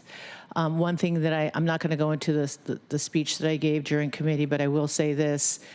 Watching public utilities, Army Corps of Engineers, and a lot of folks in the 30s, 40s, and 50s, and what they did to mainstream and river systems in this state and other states, I want to say verges on violence and obscene, because it did more than just take fish. And one thing that comes to mind besides Lower Elwha and Kalispell is when Tacoma City Light moved the middle fork of the Snohomish River and what that did to the Snohomish people. So that being said, there's one nice thing about getting old is you do have wisdom. And we do know that you learn more from your failures than you do your successes. And for the longevity of the people, and what Uncle Billy used to say is Native people don't have a pioneer story. We were here. And as Uncle Billy used to say, we're not a transient community or group. We will live and die on those rivers because it's home. And so you being here today and your words and your cooperation along with the other two tribes in the city, for me, is a long journey, and I'm really glad to see this come to fruition. So thank you for being here. And again, I raise my hands to you. Thank you, Council President. Thank you, Council. Thank you, Councilmember Juarez. Thank you for those comments. Thank you for the tribal leaders who are here. I put my hands as prayer hands to you all. Thank you. Clerk, will you please call the roll? Councilmember Rivera. Aye. Councilmember Strauss. Aye. Councilmember Foster. Yes. Councilmember Juarez. Aye. Councilmember Lynn. Yes. Councilmember Rink. Yes. Council President Hollingsworth. Yes. 7 in favor, none opposed. Bill passes. Bill passes, and the chair will sign it. Will the clerk please affix the signature? I almost say to the signature to my skin. I don't know why that's in my head, but this can go on the signature to the legislation on my behalf. Okay. Will the clerk please read item number 5 into the record? Agenda item 5, Council Bill 121-183, relating to City Light Department declaring certain real property surplus to the needs of the City Light Department, authorizing sale of a portion of City Light Department real property for road purposes to Snohomish County. The committee recommends the bill pass. Awesome. Councilmember Juarez, back to you for the double strike. Thank you. Double strike. All right. This ordinance is a land transfer in which Seattle City Light is selling land to Snohomish County, but will retain rights and access for an electrical easement. The sale is at market value at $452,000. Again, it's Seattle City Light to Snohomish County. It passed out of committee 5-0. I endeavor you to vote yes. Thank you. Awesome. Thank you, Councilmember Juarez. Are there any further comments on the passage of the bill? Seeing none, will the clerk please call? Thank you, Councilmember Juarez, for your leadership on this. Let me just say that. My apologies. Colleagues, we are now going to call the roll. Councilmember Rivera. Aye. Councilmember Strauss. Aye. Councilmember Foster. Yes. Councilmember Juarez. Aye. Councilmember Lynn. Yes. Councilmember Rink. Yes. Council President Hollingsworth. Yes. 7 in favor, none opposed. Bill passes. Chair will sign it. Will the clerk please affix my signature to the legislation on my behalf? Thank you.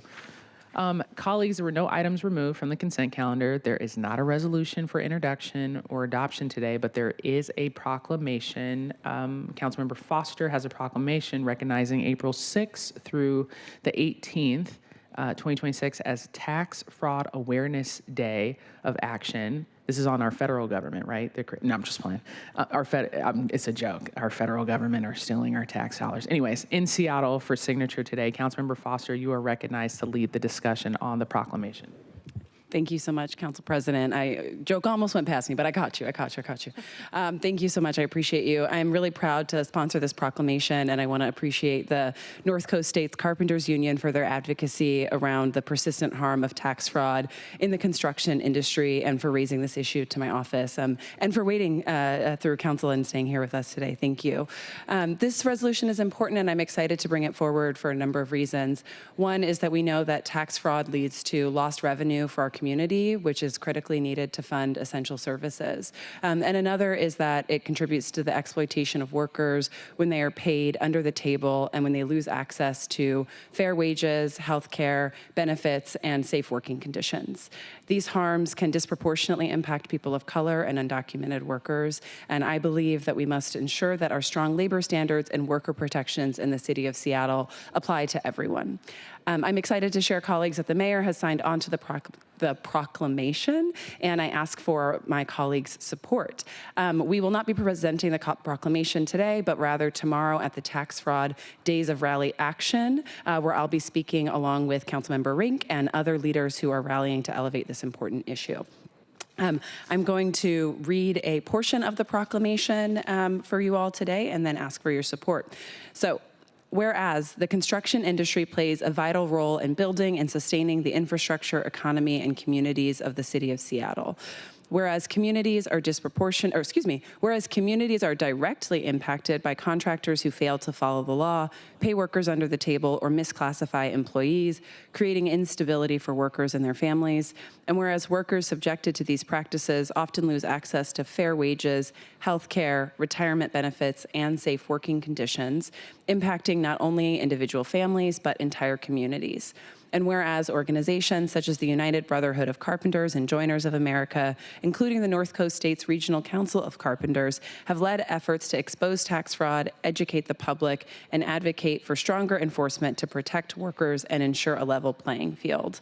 Whereas the city of Seattle remains committed to upholding strong labor standards, protecting workers, and supporting fair and responsible economic development. Now, therefore, the mayor and city council proclaim April 6th through 18th, 2026 to be Tax Fraud Days with an S of action. That is what I've got. And colleagues, I ask for your support. Thank you, Council President. Awesome. Thank you, Councilmember Foster, for your leadership on this. Colleagues, are there any other comments regarding this proclamation before I ask to call the roll for signatures? Awesome. Thank you, Councilmember Foster, for your leadership. This is important. I support it 1,000%. Will the clerk please call the roll? Councilmember Rivera. Aye. Councilmember Strauss. Aye. Councilmember Foster. Yes. Councilmember Juarez. Aye. Councilmember Lynn. Yes. Councilmember Rink. Yes. Council President Hollingsworth. Yes. 7 signatures will be affixed. Awesome. Thank you, Councilmember Foster. And I believe, Councilmember Rink, you have an item for further business. You're recognized.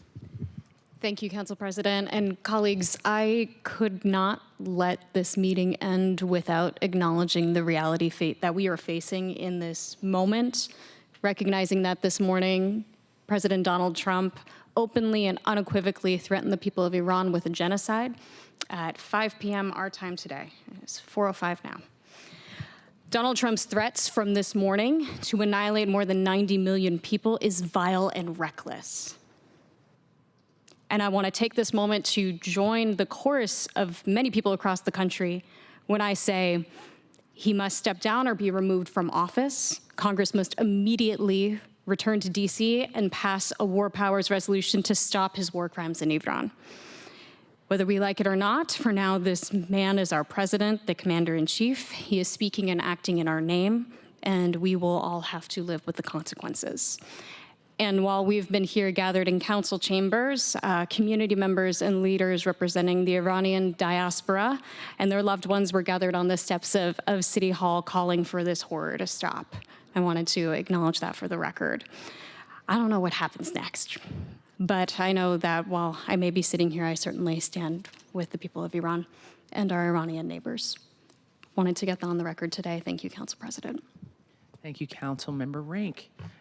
Is there any further business to come before the council? Seeing none, we've reached the end of today's agenda. The next city council meeting will be April 14th at 2 p.m.